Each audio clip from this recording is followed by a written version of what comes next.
اس پہ ایک بات کر لیں عزم استحکام پہ ہر باری فوج کو آ کے کلیریفائی کیوں کرنا پڑتا ہے؟ آپ لوگ اونرشپ بجائے لینے کے پہلے سب سے پہلے کنفیوژن پھیلا جب پی ایم آفس سے اسٹیٹمنٹ نکلی کہ جی وہ آپریشن عزم استحکام ہے، پھر اس کے بعد اس کی کلیریفیکیشن آئی، فوج کے D G I S P R کو آ کے کہنا پڑتا ہے کہ دیکھیں ایسے ہو گیا اور یہ ہو رہا ہے، یہ آپریشن نہیں ہے، کینیٹک نہیں ہے، کینیٹک تو ہم پہلے ہی کر رہے ہیں، یہ سویلینز نے جو بعد میں بلڈ اپ کرنا تھا، انہوں نے ایک ان اے وے چارج شیٹ کیا آپ کی گورنمنٹ کو بھی کہ ہم تو کلیئر اینڈ ہولڈ نہیں کر سکتے، ہم کلیئر کریں بعد میں آپ ری بلڈ کریں، آپ لوگوں نے کچھ نہیں کیا۔ اب بھی لوگوں کو جب ایک فوجی جرنیل بیٹھ کے کلیئرٹی دے رہا ہوتا ہے، ان کو لگتا ہے یہ آپریشن ہے، لوگ فوج کو کینیٹک آپریشن سے لنک کرتے ہیں۔ ایسے نہیں ہے، آپ لوگ تو ہر چیز میں ادھر ڈال دیتے ہیں۔ نہیں دیکھیں، انہوں نے پرائم منسٹر آفس کی پریس ریلیزز بھی پڑھ کے سنائی اور اس میں کلیریفیکیشن تھی، جب پہلی پریس ریلیز نہیں آئی تھی کلیریفیکیشن آئی تھی کہ جی آپریشن نہیں ہے، یہ وہی ہے۔ گورنمنٹ کا موقف، گورنمنٹ کی ایکسپلینیشن، پرائم منسٹر آفس کی جو پریس ریلیزز تھیں وہ وہی تھیں کہ یہ جو ہے ہم مستحکم کرنے جا رہے ہیں، پیس کی طرف بڑھ رہے ہیں، نیٹا کو اسٹرینتھن کر رہے ہیں، جو نیشنل ایکشن پلان ہے اس کو اسٹرینتھن کر رہے ہیں۔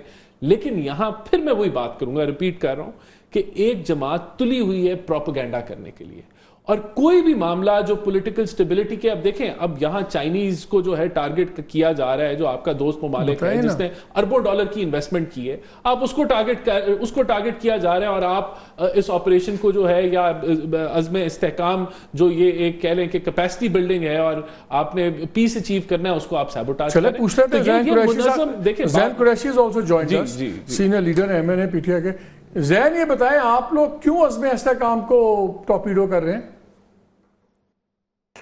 مالک صاحب بسم اللہ الرحمن الرحیم۔ مالک صاحب سب سے پہلے تو شکریہ، آپ نے پروگرام میں دعوت دی۔ رانا احسان صاحب بھائی میرے نے جو 2-3 باتیں کی ہیں، پہلے اس کے اوپر میں جواب دوں، پھر آپ کے سوال پہ آتا ہوں۔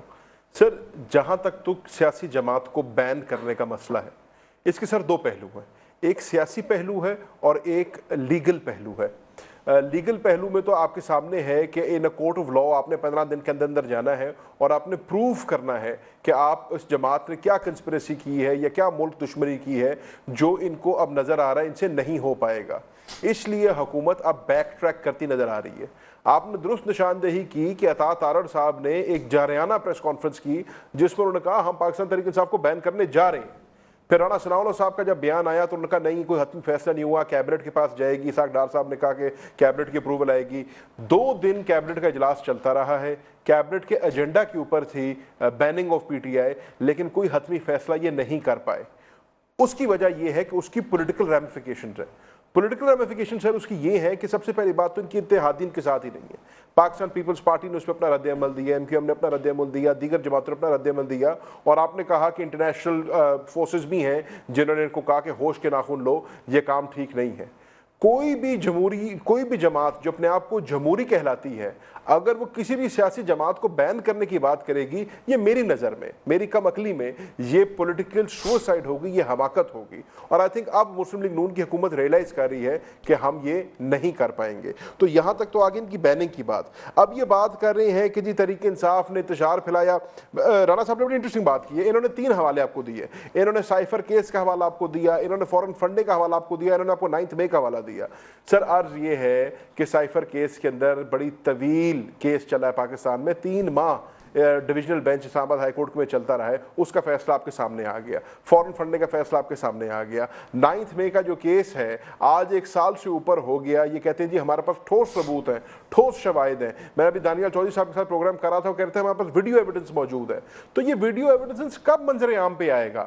میں نے تو پہلے دن سے یہ کہا اور آج تک کہہ رہا ہوں کہ جو پرپیٹریٹرز ہیں 9 مئی کے، ان کا ثبوت لے کے آئیں، ان کو کورٹ آف لا کے اندر پروف کریں، ان کو کیفر کردار تک پہنچائیں۔ جو پاکستان تحریک انصاف کے اوپر آپ نے تشدد کیا ہوا ہے، ٹارگٹ کیا ہوا ہے ہمارے قائدین اور کارکنان، یہ کہیں زین یہ ویسی ویڈیو ایویڈنس تو نہیں ہے جیسی آپ لوگ کہتے تھے کہ رانا ثناء اللہ کے خلاف ہمارے پاس ویڈیو کا ایویڈنس ہے اسمگلنگ کی؟